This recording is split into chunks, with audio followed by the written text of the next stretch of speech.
আসসালামু আলাইকুম। সবাই কেমন আছেন? আলহামদুলিল্লাহ আমি ভালো আছি। শারমিনস কিচেন থেকে আমি শারমিন। আজকে আমি আপনাদের জন্য যে রেসিপিটা নিয়ে আসছি সেটা খুবই ইম্পোর্টেন্ট। কারণ এখন সবাই হোমমেড খাবার খুবই পছন্দ করে। আর বিশেষ করে বাচ্চাদেরকে হোমমেড খাবারটাই দিতে চায়। আর এই বার্গার বাচ্চারা খুবই পছন্দ করে। তো অবশ্যই এটা বাইরে থেকে কিনে দিতে হয় পেটিটার জন্য। তো আমি আজকে আপনাদের সাথে পেটির রেসিপিটাই শেয়ার করব। তা আমি এখানে পেঁয়াজ কিমা করে নিয়েছি, মানে যেটা একদম কুচি করা পেঁয়াজ, সে পেঁয়াজ নিয়েছি এখানে। তার মধ্যে দিয়েছি আমি আদা রসুনের পেস্ট, মাংস একদম আমি কিমা করে দিয়েছি পেঁয়াজের সাথে। দিয়েছি আমি টমেটো কেচাপ,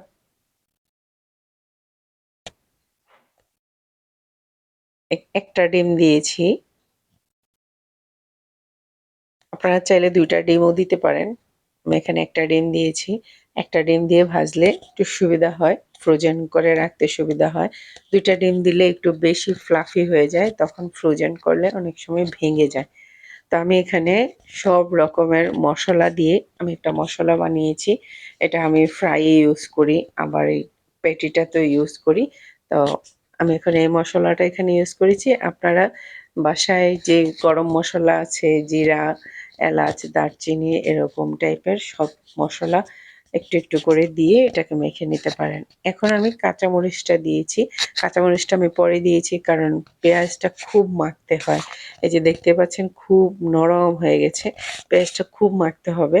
আর না হয় পেঁয়াজটা যদি একটু হার্ড থাকে তাহলে আপনার পেটিটা ভেঙে যাবে তেলে দেওয়ার পরে, ছেড়ে দিবে।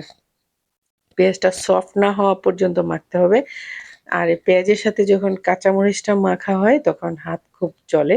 তো সেজন্য আমি কাঁচামরিচটা পরে একটু মেখে নেই।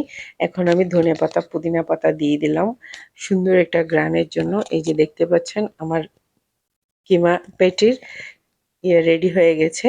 এখন আমি চুলার তেল বসিয়ে তেলটা খুব হিট করব।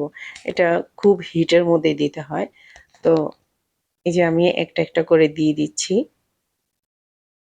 যেটা হয়ে যাবে সেটা ভেসে উঠবে। ভেসে ওঠার পর উঠিয়ে নেবেন।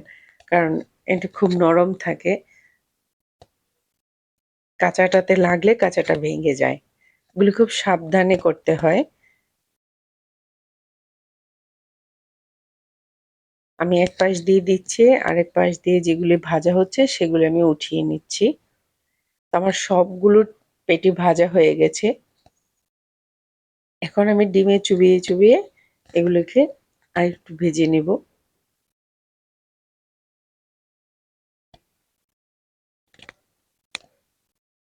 এই যে সবগুলো ভাজা হচ্ছে।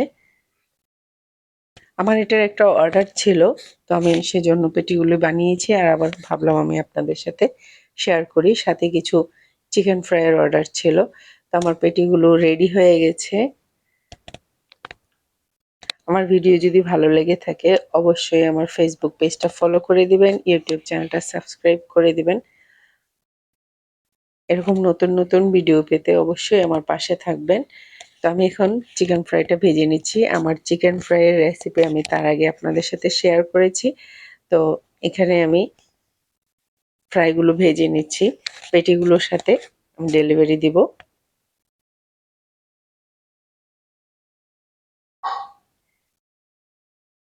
৮ পিস চিকেন ফ্রাইয়ের অর্ডার ছিল।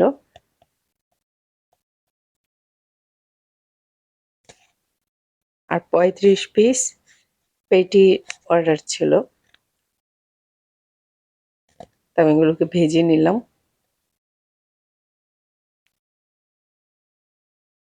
আপনারা চাইলে বাসায় এভাবেই বানিয়ে বাচ্চাদেরকে দিতে পারেন স্বাস্থ্যসম্মত খাবার। সবাই ভালো থাকবেন। যে যেখান থেকে আমার ভিডিও দেখছেন সবাইকে আল্লাহ হাফেজ। আসসালামু আলাইকুম।